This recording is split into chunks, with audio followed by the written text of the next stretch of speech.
এনায়েত প্রভুবাদ আবার একটা ভিডিও বানিয়েছে। আমি ওটা কইছিলাম পলিটিক্স নিয়ে কসকসানি না করতে। ভারতীয় পণ্য বয়কট আন্দোলনের সময় ওর কুরকুরে নিয়ে উঠছিল।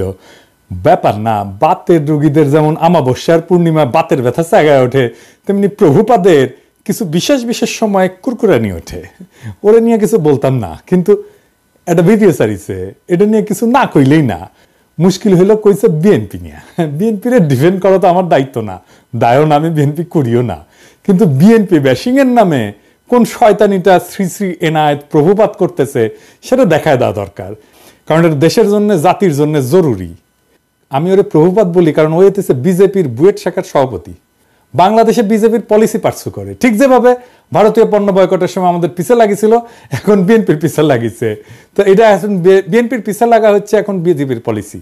মানে বিজেপি এখন জানে যে আওয়ামী লীগ তো আসবে না, কিন্তু বিএনপি যেন না আসে ক্ষমতায়, এটাই হইতেছে বিজেপির পলিসি।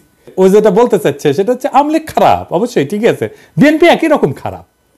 বিএনপি একই রকম খারাপ একটা দল, এই বিএনপিকে ক্ষমতা আসতে দেওয়া যাবে না, ফেয়ার এনাফ।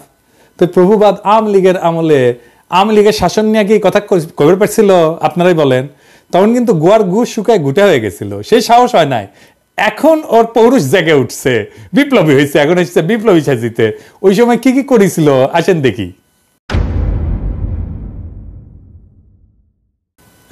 পদ্মা সেতু নিয়ে বই লিখেছিল, হ্যাঁ, পদ্মা সেতুর কত কিছু আবার ভিডিও করছিল পদ্মা সেতু নিয়ে। নির্বাচনের আগে হাসিনার যেগুলো মেগা প্রজেক্ট, গুলো মেগা দুর্নীতির প্রজেক্ট, সেগুলো নিয়ে ও ভিডিও বানিয়েছিল। পদ্মা সেতু নিয়ে, মাতারবাড়ি নিয়ে, রামপাল নিয়ে, পায়রা নিয়ে, রূপপুর নিয়ে। রূপপুরে কি পরিমাণে টাকা মারিছে এখন সব খবর বাড়াচ্ছে, কিন্তু ওর কাছে আসে নাই গেলে সেই খবর, ওইটা প্রমোট করে গেছে। ইন্ডিয়া আউটের সময় ও ইন্ডিয়া আউটের পিছে লাগিয়েছিল, কইছিল মনে আছে না? এটা আবার দেখেন, বাংলাদেশের মানুষ নাকি পেঁয়াজ খেয়ে নেশা করে। শুনেন, বাংলাদেশের মানুষ দুইটা জিনিস দিয়ে নেশা করে, একটা হচ্ছে সয়াবিন তেল আর একটা হচ্ছে পেঁয়াজ। আবার দেখেন নসরুল হামিদের ওটি যে ভিডিও বানায় প্রশংসা করে, হ্যাঁ। আবার ইসরায়েলি পণ্য বয়কটের সময় স্টারবাক্সের মগ নিয়ে ওই উপহাস, দুইটা মগ, দুই হাতের দুইটা মগ নিয়ে উপহাস করছিল বয়কটকারীদের। আজ এডিটর সাহেব দেখান তো 5ই আগস্টের আগের ভিডিওগুলো দেখান, এখানে টাইটেলগুলা, আর পরের ভিডিওগুলোর টাইটেলগুলো এটি দেখান। দেখেছেন? হ্যাঁ, বিপ্লবী পৌরুষ জায়গায় উঠেছে, বিপ্লবী হয়ে উঠেছে। আগে ছিল ধ্বজভঙ্গ, তারপরে 5ই আগস্টের পরে ওর পৌরুষ জায়গায় উঠেছে। তা আসেন ভিডিওর শুরুতে কি কইছে সেটা দেখি।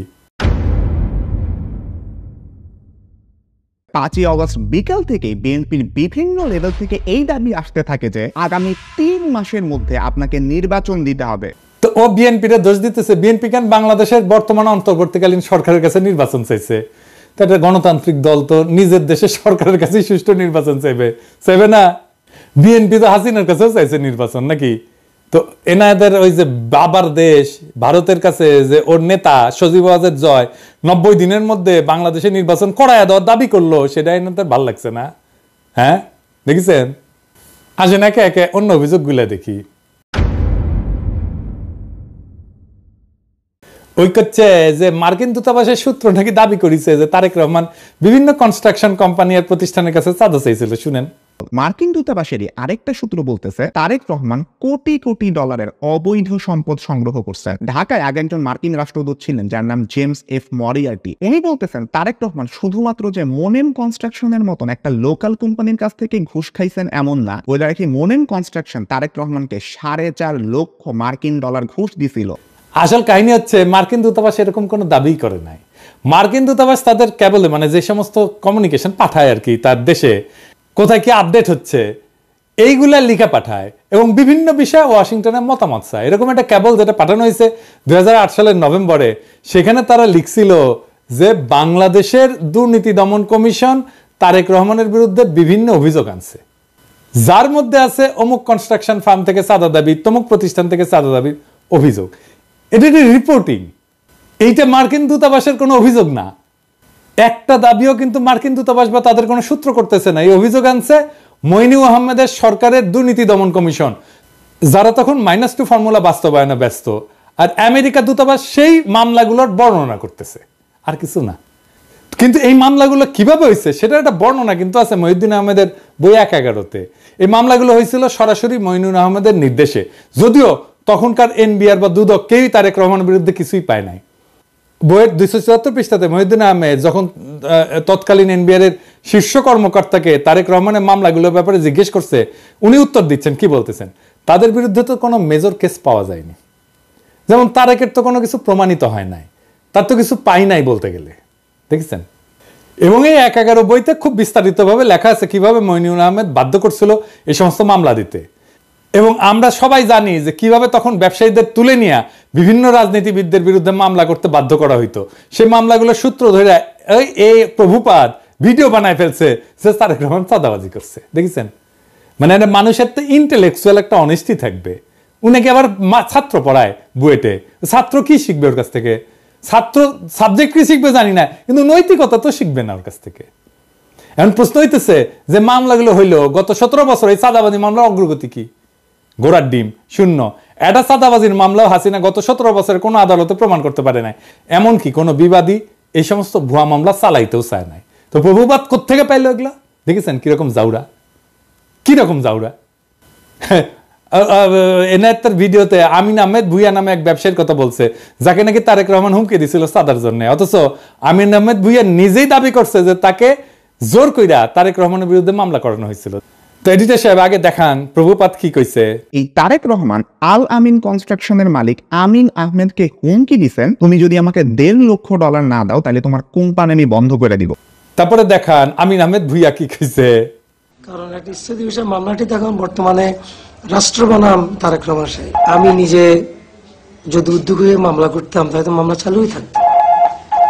আমার যদি উদ্যোগ বা ইচ্ছা থাকতো, আর স্বাভাবিক বিষয়, আমি তার সময় কেন মামলা করতে যাব? উনি তো আমার দলের সিনিয়র যুগ্ম মহাসচিব, উনি নমিনেশন দিয়েছে, আমার সাথে রাজনীতি করি। মানে প্রভুপাদ ভিডিওতে যার নাম উল্লেখ করে দাবি করছে যে তার কাছে তারেক রহমান চাঁদা চাইছে, সে নিজেই বলতেছে যে তার কাছে তারেক রহমান টাকা চায় নাই, তাকে মামলা করতে বাধ্য করছে মঈনুল আহমেদের সরকার। মানে ওই যে বলছে বিএনপিতে এর মধ্যে ক্ষমতায় আসেনি, মঈনুলের পর আওয়ামী লীগ ক্ষমতায়, তাহলে ও তো এমন না জোরে চাপ দিয়ে বলছে বিএনপি, তাই না? এইটা গেল প্রথম ধাপ্পাবাজি। দ্বিতীয় ধাপ্পাবাজি ধরি, প্রভুপাত দাবি করেছে যে তারেক রহমান নাকি বাংলাদেশে সিমেন্টসের সমস্ত চুক্তি থেকে 2% কমিশন নিয়েছিলেন। থার্ড এক্সাম্পল সিমেন্স থেকে এই তারেক রহমান এবং তার ভাই আরাফাত রহমান কোকো ঘুষ নিছেন বলে কিন্তু অভিযোগ আছে। একজন প্রত্যক্ষ সাক্ষী জানাইতেছেন বাংলাদেশে সিমেন্সের যত চুক্তি হইতো তার থেকে প্রায় 2% কমিশন এই তারেক রহমান নিতেন। সিমেন্সের বিরুদ্ধে আমেরিকার যে মামলা হয়েছিল সেই মামলা 20 পৃষ্ঠার রায়ে কোন ডকুমেন্টে তারেক রহমান সিমেন্সের কাছে টাকা চাইছে বা তারেক রহমানকে সিমেন্স 1 টাকাও কখনো দিছে এমন কোনো কথার উল্লেখই নাই। এই যে তাহলে এই তথ্য প্রভুপাত কোথায় পেয়েছে? হ্যাঁ, আওয়ামী লীগ দিছে ওরে, ইন্ডিয়া দিছে ওরে, বুঝছাও। আচ্ছা, এরপরের ঘটনা আর এটা ইন্টারেস্টিং, কারণ এটা থেকে আরো পরিষ্কার হয়ে যাবে যে এই প্রভুপাদের বেসিকই ক্লিয়ার না। ওই দাবি করেছে যে টঙ্গীতে একটা 80 মেগাওয়াট প্ল্যান্ট নির্মাণের জন্য চীনা কোম্পানি হারবিন তারেক রহমানকে $7.5 লাখ মার্কিন ডলার ঘুষ দিছিল। শুনেন, 12ই অগাস্ট প্রধান উপদেষ্টার সাথে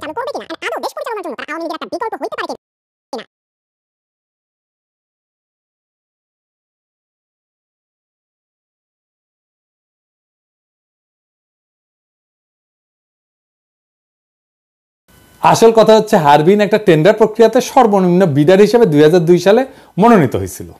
এই দরপত্র নিয়ে কোনো মামলা হয়নি কখনোই। তাই হারবিনকে কাজ দিতে তারেক রহমান ঘুষ নিছিল দাবি ভুয়া, কারণ যার টেন্ডার সর্বনিম্ন হয় সে তো এমনি কাজ পাবে। মামলাটা আসলে কি ছিল? মামলাটা ছিল হারবিন এবং তাদের বাংলাদেশের পার্টনার নির্মাণ কনস্ট্রাকশনের টঙ্গীর বেসিক শিল্পনগরীতে যে পাওয়ার প্ল্যান্ট বানানোর কাজ পায় সেটার ওয়ার্ক অর্ডার নিয়ে। খাদিজা বেগম গিয়াসউদ্দিন আল মামুনকে দিয়ে পাওয়ার প্ল্যান্টের ওয়ার্ক অর্ডারটা তাড়াতাড়ি বের করে আনে। তো এটা কনসালটেন্সি ফি হিসাবে কিছু টাকা দিছিল বলে খাদিজা বেগম নিজে দাবি করছে আদালতে। খাদিজা বেগম পুরা মামলা কোথাও বলেন নাই যে এই টাকা তারেক রহমান খাদিজা বেগমের কাছে চাইছে বা দিতে বাধ্য করছে। তাই 2013 সালে এই মামলায় তারেক রহমানের নাম ছিল, কিন্তু তারেক রহমানকে খালাস দেয় আদালত। মানে হাসিনার আমলে তারেক রহমান আদালত থেকে খালাস পায়, হাসিনার আমলে। কিন্তু যে বিচারক খালাস দেয় সে আবার খালাসের রায় দিয়ে দেশে থাকতে পারে নাই, তারা এসকে সিনহার মতো দেশ ছাড়া করে বাধ্য করা। উনি মানে ফিনল্যান্ডে আছেন। এরপর প্রভুপাদ দাবি করেছে যে তারেক রহমান নাকি বসুন্ধরা গ্রুপের কাছ থেকে 21 কোটি টাকা নিয়েছিল একটা মামলার বিচার প্রভাবিত করতে। বসুন্ধরা গ্রুপের মালিকের একজন ছেলে আছে, নাম হচ্ছে শাফিয়াত সোবহান স্থানভীর। ইনি কিন্তু আনভীরেরই ভাই। তার বিরুদ্ধেও একটা খুনের মামলার বিচার প্রভাবিত করতেও তারেক রহমান 21 কোটি টাকা নিয়েছিলেন বলে অভিযোগ আছে। এই গল্পটা তখন ডিজিএফআই বানায় পেপারগুলোকে খাওয়াইছিল, যেটা 2016 সালে ডেইলি স্টারের মাহফুজ আনাম নিজেই স্বীকার করছে। সে বলছে ডিজিএফআই বানানো গল্প ছাপানোতে তার ব্যাড এডিটোরিয়াল জাজমেন্ট ছিল। ভুয়া গল্পটা হাসিনার ইন্ডিয়ার দালাল এনায়েত আজকে ওই জেনজিদের খাওয়াইতে আসছে কোন ধরনের রিসার্চ না কইরাই। কি রকম জাউরা দেখেন। আকবর সোবহান সাহেবের ছেলেকে বাঁচানোর জন্য তারেক জিয়া এত কোটি টাকা দিচ্ছে, একদম ফিগারটা সব উল্লেখ ছিল, 50 কোটি টাকা দিচ্ছে। এটা খুব সুন্দর। তুমি প্রথমে তোমাকে বলতে হবে ডেইলি স্টারে ছাপা হয় না, শুধু প্রত্যেকটা কাগজে লিড করেছেন। না প্রত্যেকটা, আই ডোন্ট রিমেম্বার দ্যাট, না আমার মনে আছে না, এই প্রত্যেকটা কাগজে ওটা ছেপেছে। আমি মনে করি যে আমার সাংবাদিকতার সময়ে ওই সময়ে ডিজিএফআই এর দেওয়া নিউজ আনসাবস্টেন্টিয়েটেড, আমি যেটা ইন্ডিপেন্ডেন্টলি প্রমাণ করতে পারি নাই, ওটা আমি লিখেছি, ইন্ডিপেন্ডেন্টলি ভেরিফাই করতে পারছি না। কিন্তু তুমি যদি আমাকে জিজ্ঞেস করো আমার সাংবাদিক জীবনে, এডিটরের জীবনে ওটা হচ্ছে একটা বিরাট ভুল। আমি ভুল করেছি। ওই সময় ডিজিএফআই এর দেওয়া নিউজ আমার ছাপানো উচিত হয়নি। ইট ওয়াজ এ ব্যাড এডিটোরিয়াল জাজমেন্ট। আমি অপকটে স্বীকার করি। কিন্তু ঘটনা হচ্ছে যে যতগুলো দুর্নীতির অভিযোগ আনছে তারেক রহমানের বিরুদ্ধে সবগুলো 111 সরকার, এবং 111 তো আপনারা জানেন এটা ইন্ডিয়ার সরকার ছিল, তাই না? এই 111 সরকার ইন্ডিয়া হাতে বাংলাদেশকে তুলে দেয়। এই যে ওই সময় 111 ডিজিএফআই মানে যারা আসলে ইন্ডিয়ার বানানো জিনিস, বানানো তরকারি খাওয়াইছিল, সেই জিনিসটা খাওয়াইতেছে প্রভুপাদ আইসকা জেনজিদের। এবার আসেন খাম্বানিয়া মিথ্যাচারের আলাপটা করি। ওই 111 সরকারের সময় খাম্বা দুর্নীতি সহ বিদ্যুৎ খাতের দুর্নীতি তদন্তে ওরিব ইউনিভার্সিটি বুয়েটের সাবেক ভিসি আব্দুল মতিন পাটোয়ারির নেতৃত্বে একটা তদন্ত কমিটি তৈরি করা হয়েছিল। সেই রিপোর্টটা পর্যন্ত এখনো প্রকাশ হয়নি। খোঁজ নিয়ে জানা যায় যে এই সময় 100 কোটি টাকা মূল্যের খুঁটি সংগ্রহ করছে এরকম 4টা প্রতিষ্ঠান ছিল।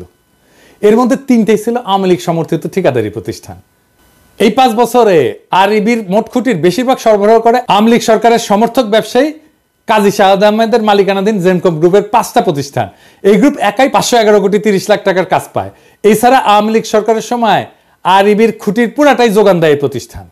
2002 থেকে 2003 সাল বিএনপি সমর্থিত ঠিকাদারদের ছোট ছোট আরো কয়েকটা প্রতিষ্ঠান কাজ পেলেও 100 কোটি টাকার মতো কাজ করছে গিয়াসউদ্দিন আল মামুনের মালিকানাধীন খাম্বা গ্রুপের 2টা প্রতিষ্ঠান। তবে জোট সরকারের 5 বছরের প্রথম 1 বছর এই প্রতিষ্ঠান কিন্তু কোনো কাজ পায়নি। জোট সরকারের 5 বছরে আরইবির লাইন অধিগ্রহণের আওতায় মোট 879 কোটি 31 লাখ 22 হাজার টাকার কংক্রিট খুঁটি কেনা হয়। এর মধ্যে জেমকন গ্রুপের 5টা প্রতিষ্ঠান খুঁটি সরবরাহ করে 511 কোটি 30 লাখ টাকার, কনফিডেন্স গ্রুপ সরবরাহ করে 119 কোটি 79 লাখ টাকার খুঁটি, খাম্বা গ্রুপের 2টা প্রতিষ্ঠান সরবরাহ করে 102 কোটি 10 লাখ টাকার খুঁটি। এবার এই যে সে পাশে লেখেন তো, কন্টেক্ট গ্রুপ সরবরাহ করে 85 কোটি 4 লাখ টাকার। এছাড়া টেস্কো পাওয়ার লিমিটেড 24 কোটি, রয়্যাল গ্রিন 13 কোটি, লুমেক রুম্বার 20 কোটি এবং অন্য একটা প্রতিষ্ঠান নাম ভুলে গেছি 25 লাখ টাকার একটা খুঁটি সরবরাহ করে। 2003-04 সালে আরইবির মোট খাম্বা কেনে 214 কোটি টাকার। এর মধ্যে জেমকন 104 কোটি, মানে অর্ধেকেরই। খাম্বা 41 কোটি, কনফিডেন্স 31 কোটি, কন্টেক্ট 26 কোটি, টেস্কো পাওয়ার 20 কোটি, রয়্যাল গ্রিন 5 কোটি টাকার কাজ পায়। 2004-05 সালে আরইবির মোট খুঁটি কেনে 194 কোটি টাকা। এর মধ্যে জেমকন 87 কোটি টাকা, খাম্বা মাত্র 29 কোটি, কনফিডেন্স 27 কোটি, কন্টেক্ট 21 কোটি, রয়্যাল গ্রিন 5 কোটি টাকা, অন্য একটা কোম্পানি 2 কোটি টাকার কাজ পায়। 2005-06 সালে 127 কোটি টাকা কাজের মধ্যে জেমকন 68 কোটি, খাম্বা 25 কোটি, কনফিডেন্স 25 কোটি, কন্টেক্ট 11 কোটি, রয়্যাল গ্রিন 2 কোটি টাকার কাজ পায়। তাহলে দেখা যাচ্ছে খাম্বার সাথে দুর্নীতিতে ওতপ্রোতভাবে জড়িত ছিল আওয়ামীপন্থী ব্যবসায়ী কাজী শাহাদের জেমকন গ্রুপ, তাই না? হিসাবটা কি বলে? হিসাব তো পাক্কা হিসাব, আপনি নিয়ে আসতে পারেন, এখনো নিয়ে আসতে পারেন, এইসব তো সরকারের কাছেই আছে। তো খাম্বা কি প্রভুপাত পাশায় ঢুকাইছে? হ্যাঁ, খাম্বা বেচলো আওয়ামী লীগ আর প্রভুপাতের পশ্চাতে ঢুকলো বিএনপির খাম্বা। হ্যাঁ, এবার আসেন জিয়া অরফানেজ ট্রাস্ট নিয়ে কথা কই। 6 number example, Zia orphanage trust fund আছে যেখানে এতিমদের জন্য টাকা আসে। ওই ফান্ডের অ্যাকাউন্ট থেকেও 2 কোটি টাকা হাতায় আনেন এই তারেক রহমান। উনি তার নিজ শহর বগুড়াতে একটা জমি কেনার জন্য এই ট্রাস্টের তহবিলের টাকা ইউজ করে। ওই দাবি করেছে যে জিয়া অরফানেজ ট্রাস্ট ফান্ডের অ্যাকাউন্ট থেকে 2 কোটি টাকা হাতায় নিয়ে তারেক রহমান বগুড়া একটা জমি কিনছিল। সত্য ঘটনা হচ্ছে তারেক রহমান কোনো টাকা হাতায় নিয়ে জমি কেনে নাই। এই জমি কেনা হয়েছিল জিয়া অরফানেজ ট্রাস্টের নামে। দেখেন, যেটাই মামলার রায় বলা আছে, তারেক রহমান অরফানেজ ট্রাস্টের টাকায় নিজের নামে কোনো জমি কেনে নাই। এটা হাসিনার আদালতও বলে নাই, কোনোদিন দাবিও করে নাই, কিন্তু হাসিনা আর ইন্ডিয়ার দালাল এনায়েত প্রভুপাদ দাবি করিচ্ছে। এবার আসেন রাজনৈতিক ষড়যন্ত্র নিয়ে আলাপ করি। দ্বিতীয় এক্সাম্পল, 10 ট্রাক অস্ত্র। বাংলাদেশের ইতিহাসে সর্ববৃহৎ অস্ত্র আর গোলা বারুদের চালান আটক করা হয় 2004 সালের 1 এপ্রিল রাতে। তো প্রভুপাদ হঠাৎ কইরা দুর্নীতি বিশেষজ্ঞ থেকে রাজনৈতিক ষড়যন্ত্র বিশেষজ্ঞ হয়ে গেল। ব্যাখ্যা করতে আসছে 10 ট্রাক অস্ত্র মামলা নিয়ে। তো 10 ট্রাক অস্ত্র মামলার ব্যাপারে আমাদের প্রভুপাদের দেখা যাচ্ছে যে আমাদের দেশের মানুষের উপরে ভরসা কম, তাই সব সূত্র হচ্ছে ভারতীয় গোয়েন্দারা, যারা 10 টাকা অস্ত্রের দোষ চাপায় বাংলাদেশকে বিপদে ফেলতে বদ্ধপরিকর ছিল। এখানে যদি বিএনপির কোনো ভুল থাকে তাহলে কি বর্তমান অন্তর্বর্তীকালীন সরকারের প্রধান উপদেষ্টা ডক্টর ইউনূসকে একইভাবে দোষারোপ করা যাবে না? উনিও তো ভারতের টিভি মিডিয়া এনডিটিভির সাথে সাক্ষাৎকারে বলছেন বাংলাদেশকে ভারত অস্থিতিশীল করতে চাইলে ভারতের 7 সিস্টার অক্ষত থাকবে না, বলছে না? তাইলে ভারতকে চাপে রাখার ব্যাপারে পররাষ্ট্রনীতি কি বিএনপির ভুল ছিল? এই নীতির কারণে বিএনপির ভোট পেতে বাধা থাকবে কেন? আবার নিজেই বলছে যে বিএনপি ক্ষমতা আঁকড়ে ধরে রাখতে চায়নি। সেটা কি প্রমাণ করে না যে বিএনপি গণতন্ত্র চাইছে বারবার? আমরা এই প্রসঙ্গে পরে আসবো। এরপর সে ব্যাখ্যা করতে গেল 21 আগস্টে গ্রেনেড হামলা।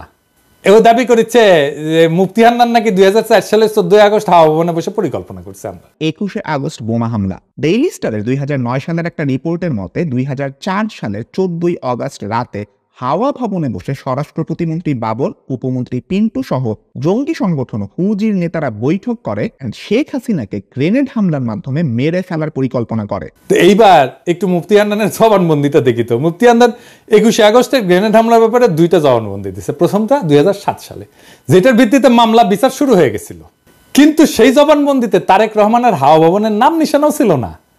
এই জন্য শেখ হাসিনা 2009 সালে মুফতি হান্নানকে রিমান্ডে নিয়ে নির্যাতন করিয়া তারেক রহমানের হাওয়া ভবনের নাম বের করার দায়িত্ব দেয় তার বিশ্বস্ত দালাল আব্দুল কাহার আকন্দকে। এরপরে 120 দিন রিমান্ডে নির্যাতনের পর মুফতি হান্নানকে দিয়া জোর কইরা 2011 সালে বলানো হয় যে এই হামলার আগে সে হাওয়া ভবনে তারেক রহমানের সাথে দেখা করছিল। এই জন্য 2024 সালের নির্বাচনে আব্দুল কাহার আকন্দকে হাসিনা নৌকা মার্কা প্রার্থী করে।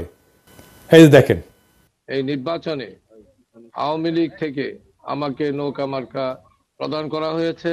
আমাদের জাতির জনক বঙ্গবন্ধু শেখ মুজিবুর রহমান ও তার পরিবারের সকল সদস্য, একমাত্র মাননীয় প্রধানমন্ত্রী শেখ হাসিনা এবং তার বোন শেখ রেহানা বাদে সবাইকে হত্যা করা হয়েছে।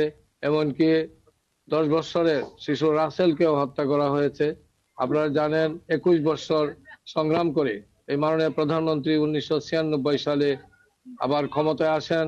ক্ষমতায় আসার পর বঙ্গবন্ধু হত্যা মামলা রুজু হয়। এতদিন এই হত্যা মামলা রুজু করতে দেওয়া হয়নি এবং সেই মামলার তদন্তভার আমাকে দেওয়া হয়। সেই মামলাটিও আমি পরবর্তী তদন্ত করি এবং সঠিক পথে নিয়ে আসি। এই সমস্ত মামলা করার কারণে আমাদের আওয়ামী লীগ, যেটা একটি পুরাতন দল, সেই আওয়ামী লীগকে ধ্বংসের মুখ থেকে রক্ষা করা সম্ভব হয়েছে এবং আওয়ামী লীগের রাজনীতিকে টিকিয়ে রাখার ব্যবস্থা করা হয়েছে। আমাদের মাননীয় প্রধানমন্ত্রী আমাকে নৌকা মার্কা দিয়েছেন। এইদিকে মুফতি হান্নান এই জবানবন্দি দেওয়ার সাথে সাথে প্রত্যাহারেরও কিন্তু আবেদন করে। এই জবানবন্দি ছিল পুরাই বানোয়াট। আপনি বলবেন যে আপনি বললেই বানোয়াট হয়ে যাবে। আছে না, একটা জিনিস দেখি, মজার জিনিস। এটা বানোয়াট কেন? মুফতি হান্নান কবে কত তারিখে হাওয়া ভবনে তারেক রহমানের সাথে দেখা করতে গেছিল সেটা মনে করতে পারে নাই, তাই তার সাক্ষ্যে লেখা ছিল তারিখ এবং সময় মনে পড়ছে না। অথচ হাওয়া ভবনে তার বৈঠক ছাড়া বাকি সমস্ত ঘটনার তারিখ সহ বিস্তারিত বর্ণনা করছে মুফতি হান্নান। শুধু হাওয়া ভবনের মিটিংটার তারিখ তার মনে নাই। এখন আসেন একটা আদালত কিভাবে কাজ করে বোঝায়। কারণ হাসিনার আর মোদির ঘেটুপুত্র এনায়েত প্রভুপাদ আবার এগুলো বুঝবে না। আদালতে একটা মামলা যাওয়ার আগে পুলিশ তদন্ত করে সম্ভাব্য দায়ী ব্যক্তিদের নামে চার্জশিট দেয়। এরপর আদালত এই চার্জশিট গ্রহণ করে বিচার শুরু করে। বিচারে বাদী এবং বিবাদী পক্ষ তাদের পক্ষে সাক্ষী হাজির করে। এছাড়া আসামিদেরকেও হাজির করা হয়। সবাইকে দুই পক্ষের আইনজীবীরা জেরা করে, মানে বিভিন্ন প্রশ্ন জিজ্ঞেস করে ঘটনার সত্যতা নির্ধারণের চেষ্টা করে।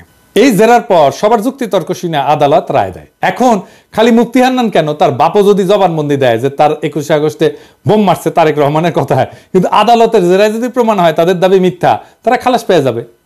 আর যদি তাদের জেরা করার কোনো সুযোগই দেওয়া না হয়, সেটা হচ্ছে একটা ক্যাঙ্গারু কোর্ট, যেখানে কোনো সুষ্ঠু বিচার হয় না। তাহলে যেখানে 21শে আগস্টের এই পুরা মামলায় মুফতি হান্নানের জবানবন্দির উপর তৈরি, সেই মুফতি হান্নানকে এই মামলায় জেরারই সুযোগ দেওয়া হয় নাই, বুঝছেন? জেরা করার ঠিক আগে মুফতি হান্নানকে ফাঁসিতে ঝুলায় খুন করে শেখ হাসিনা, যেন এই ঘটনার পিছনের সত্য সামনে না আসে। বুঝছেন তো কি রকম ক্যাঙ্গারু কোর্ট, কি আদালত, কি রায়, কি বিচার হয়েছে? মুফতি হান্নানের জবানবন্দি ছাড়া এই মামলার বিচারিক প্রক্রিয়াতে কেউ দাবি করে নাই যে হাওয়া ভবনে কোনো মিটিং হয়েছিল, যেখানে এই হামলার সিদ্ধান্ত নেওয়া হয়েছিল।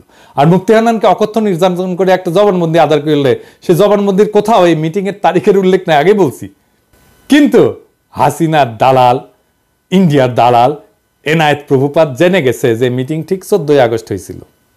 শুনেন, ডেইলি স্টারের 2009 সালের একটা রিপোর্টের মতে 2004 সালের 14 আগস্ট রাতে হাওয়া ভবনে বসে স্বরাষ্ট্র প্রতিমন্ত্রী বাবর, উপমন্ত্রী পিন্টু সহ জঙ্গি সংগঠন হুজির নেতারা বৈঠক করে শেখ হাসিনাকে গ্রেনেড হামলার মাধ্যমে মেরে ফেলার পরিকল্পনা করে। কই পাইছে? প্রমাণ দেখাইতে পারবো? ওকে বলবেন প্রমাণ দেখাইতে। মানে যে হামলা করছে সে মনে করতে পারতেছে না কবে হয়েছে মিটিং, আর এনায়েত প্রভুপাত যাই না বসে আছে। বাবা, কঠিন তালেবর। দেখেছেন, অপরাধী সব জায়গায় তার অপরাধের চিহ্ন রেখা যায়। মিটিং এর তারিখটা এখানে কেন গুরুত্বপূর্ণ এটা বোঝা দরকার। মিটিং এ যারা উপস্থিত ছিল তারা সবাই রাষ্ট্রের গুরুত্বপূর্ণ ব্যক্তি, 2 জন এমপি, গোয়েন্দা বাহিনী প্রধান, তারেক রহমান নিজে।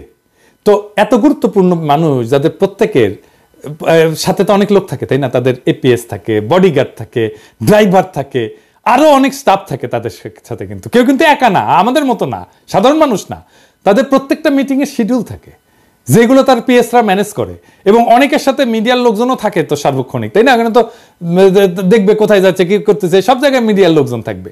তাই রাষ্ট্রীয় দায়িত্বপ্রাপ্ত কোনো গুরুত্বপূর্ণ ব্যক্তি কোনো নির্দিষ্ট তারিখে মুফতি হান্নানের যদি উল্লেখ করতো, তাহলে বের করে ফেলা যেত যে গুরুত্বপূর্ণ ব্যক্তিরা সেদিন হাওয়া ভবনে ছিলেন না, এই পুরো মামলায় ডিসমিস হয়ে যেত। তাই সরকারি এই বানোয়াট জবানবন্দিতে জোর করে মুফতি হান্নানকে দিয়ে দেখায় যেখানে যখনই তারিখের কথা আসছে তখন মুফতি হান্নানকে বলতে হয়েছে যে তারিখ আর সময় মনে নাই। এই এমপি, এতগুলো এমপি, 2 জন এমপি, স্বরাষ্ট্রমন্ত্রী, তারপরে তারেক রহমান, এতগুলো লোকের একটা দিন হাওয়া ভবনে গেছে, ওইটা বাইর করা যাবেই যাবে যদি এটা ঘটে থাকে সত্যি সত্যি। কিন্তু এত বুদ্ধি ওর মাথার থাকলে তো ওর তার ইন্ডিয়ার দালালি করতে হয় না, হাসিনারও দালালি করতে হয় না। এরপরে প্রভুপাত দাবি করছে যে বিএনপি নেতারা নাকি বাংলা ভাইয়ের জেএমবিকে পৃষ্ঠপোষকতা করছে।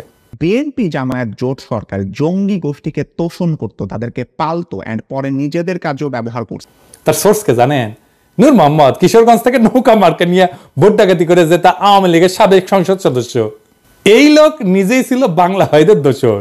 আলী রিয়াজের যে ইসলামিক মিলিটেন্সি বাংলাদেশ এই কমপ্লেক্স ওয়েব, এই বইয়ের 52 পৃষ্ঠায় উল্লেখ আছে নূর মোহাম্মদ 2004 সালে রাজশাহী রেঞ্জের ডিআইজি হিসেবে গণমাধ্যমকে বলছিল যে বাংলা ভাই এবং তার বাহিনী বামপন্থী সরবরাহদের ধরতে সাহায্য করছে, এবং তিনি নিজেই স্থানীয় পুলিশ বাহিনীকে নির্দেশ দিয়েছেন তাদের সহায়তা করতে। তাহলে দেখেন বাংলা ভাই আসলে কারা সাহায্য করছে। তো এইসব কইরা বিএনপিকে বিপদে ফেলে আওয়ামী লীগের নমিনেশন যেটা ভোট ডাকাতকে সূত্র ধরে এনায়েত প্রভুপাত বলতেছে যে বিএনপির নেতারা নাকি জঙ্গিদের পৃষ্ঠপোষকতা দিচ্ছে। তবে এটা সত্য যে জেএমবির এই ঘটনা বিএনপির ক্ষমতা হারানোর কারণ। কিভাবে এটা একটু দেখি। একটা রাষ্ট্রে বল প্রয়োগের একচেটিয়া কর্তৃত্ব থাকে আর কারণ না, রাষ্ট্রের কাছে। এই কর্তৃত্ব আর কারো কাছে চলে গেলে বল প্রয়োগের দ্বিতীয়, তৃতীয়, চতুর্থ যদি জিনিস তৈরি হয়ে যায় তাহলে রাষ্ট্র ক্ষমতাহীন হয়ে যায়। হাসিনার পুলিশ আমাদের মারবে, এটাই নিয়ম। যতদিন আমাদের একচেটিয়াভাবে মারতে পারবে ততদিনই হাসিনার ক্ষমতা। আমরা যখন ঠোলা মেয়েটা ঝুলে রাখতে পারলাম না তখনই হাসিনা পলাইলো, বুঝছেন? তা খালেদা জিয়া সরকার ক্ষমতায় যেখানে বাংলা ভাই প্যারালাল একটা বল প্রয়োগ করে, তাহলে খালেদা জিয়ার ক্ষমতা কোথায় থাকে? থাকে না তো। রাষ্ট্রের 2টা ক্ষমতা থাকে না, এক বনে 2 বাঘ থাকে না, এক বনে একটাই বাঘ থাকে। আমরা বাঘ হয়ে উঠতে পারছিলাম জন্যই হাসিনা পলাইছে, বুঝছাও? বাংলা ভাই ওইখানে তাণ্ডব করতেছে, আর বিএনপির মন্ত্রীরা বলতেছে বাংলা ভাই মিডিয়ার সৃষ্টি। এটা তো বিএনপির দোষ। যদিও 2005 সালে 17 আগস্ট জেএমবি আত্মপ্রকাশ করে, তারপরে 1 বছরের মাথায় জঙ্গি সংগঠনের সমস্ত নেতাকে গ্রেপ্তার করে পুরো সংগঠনটা ভেঙে দেওয়া হয়। এটা নিয়ে টাইম ম্যাগাজিন একটা প্রচ্ছদ প্রতিবেদনও করে, কিন্তু ড্যামেজ যা হওয়ার তা হয়ে গেছে ততদিনে। গ্রেনেড হামলা নিয়ে কথাটা বলি, যে গ্রেনেড হামলা নিয়ে বিএনপির লোকেরা নানা কথা বলে হাসিনায় তদন্ত করতে দেয় না, কিন্তু এটাও সত্য। জজমিয়া নাটক কিন্তু বিএনপির আমলে হয়েছিল। গ্রেনেড হামলা একটা বিশ্বাসযোগ্য তদন্ত করতে না পারার দায় বিএনপির, এটা আমি আগেও বলছি, এখনো বলতেছি। আরো আরো বিএনপির আরো সমস্যা আছে। র্যাব বানানো হয়েছে, এটা বিএনপির একটা মারাত্মক ভুল। বিএনপি আমলে র্যাব বিচার বহির্ভূত হত্যাকাণ্ড শুরু করে, এইটা মানবাধিকার লঙ্ঘন, এর দায় বিএনপি। এবং এখনো পর্যন্ত বিএনপি যে এটা ভুল কাজ ছিল সেটা স্বীকার করে না। দেশের আভ্যন্তরীণ আইন শৃঙ্খলাটা মিলিটারি ইস্যু না রে বাবা, এইটা মিলিটারি দিয়ে এই কাজ করতে পারবেন না। এখন মাঠে মিলিটারি আছে, পুলিশের কাজ করতেছে, এটাও মিলিটারির কাজ না। ওদের যত দ্রুত সম্ভব ক্যান্টনমেন্টে ফিরে যাওয়া উচিত। এবার আসেন 15 ফেব্রুয়ারি নির্বাচন নিয়ে। 1996 সালে 15 ফেব্রুয়ারি নির্বাচনের ভুল প্রেক্ষাপট বর্ণনা করছে। বাস্তবতা হচ্ছে যে বিএনপি জনগণের দাবি মেনে নিয়ে তত্ত্বাবধায়ক সরকারের অধীনে নির্বাচন দিতে চাইছিল, কিন্তু সংবিধান সংশোধনের জন্য যথেষ্ট সংখ্যক সংসদ সদস্য ছিল না, কারণ আওয়ামী লীগ জামাত সহ সকল দলের সংসদ সদস্য সংসদ থেকে পদত্যাগ করছিল। সেই জন্য 15 ফেব্রুয়ারি নির্বাচনটা দিতে হয়েছিল। 15 ফেব্রুয়ারি নির্বাচনের মাধ্যমে নতুন সংসদ তত্ত্বাবধায়ক সরকারের বিল পাস করে বিএনপি পদত্যাগ করছিল। এটা তো একটা নিয়মের কারণে, নিয়ম রক্ষার জন্য করছিল। বিএনপির সেন্সেবল আচরণের কারণেই 1996 সালে 116 জন আসন নিয়ে বিরোধী দলের আসনে বসতে পারছিল। সরকার যদি এতই খারাপ চালে তো এত আসন পাইতো না, তো যেটা আওয়ামী লীগের সাথে 2001 সালে ঘটছিল। কিন্তু এখন প্রভুপাতকে বলতে হবে, বিএনপি আমলকে আয়না ঘটছিল? কোন আন্দোলনে 2 সপ্তাহে 1000 মানুষ মারা গেছে, হেলিকপ্টার থেকে গুলি করা হয়েছে, স্নাইপার দিয়ে গুলি করা হয়েছে, সরাসরি বুকে গুলি করা হয়েছে, মাথায় গুলি করা হয়েছে স্নাইপার দিয়ে। বাংলাদেশকে ভারতের উপনিবেশ বানানো হয়েছে বিএনপির আমলে। বাংলাদেশের রাজনীতিতে ভারত হস্তক্ষেপ করছে, পর 3 টার্মে ভোট দেওয়া বন্ধ করে দিছে, লক্ষ কোটি টাকা পাচার হয়েছে, একটা গুমের ঘটনা ঘটছে, লাখ লাখ লোককে দেশান্তরী হইতে হয়েছে আমার মতো, নাকি বিপ্লব হয়েছে এরকম বিএনপি সরকারকে উৎখাতের জন্য? বিএনপি সরকারের বিরুদ্ধে কথা বলার জন্য পিটায় মারা হয়েছে কখনো? আওয়ামী লীগ ফ্যাসিবাদ কায়েম করছে, বিএনপি কখনো ফ্যাসিবাদ কায়েম করছে? বিএনপি 57 জন সেনা অফিসারকে মারছে বিদ্রোহের নামে? বিএনপি রাতের আধারে আলেমদের মাইরা লাশ গুম করছে? বিএনপি আমলে দুর্ভিক্ষ হয়েছে? এরপরে বলে বিএনপি আওয়ামী লীগ এক। স্বাধীনতার পর আওয়ামী লীগ 25 বছর শাসন করছে, বিএনপি করছে 15 বছরের মতো। আওয়ামী লীগ মাত্র একবার শান্তিপূর্ণভাবে ক্ষমতা হস্তান্তর করছে, 2 বার তাকে নির্বাচন দিয়ে হটানো যায় না, রক্তাক্ত বিপ্লব করে হটাইতে হয়েছে। হ্যাঁ, সালের আমি জাউরার সিল দেই নাই না? হ্যাঁ, দেন এডিটরশিপ দেন, জাউরার সিল দিয়ে দেন, 2 বার দেন, 3 বার দেন। 111-এর একটা পলিসি ছিল -2, মানে হাসিনা খালেদা দুইটাই বাদ, কিন্তু আসলে ওইটা -1, মানে হাসিনা ইন খালেদা আউট।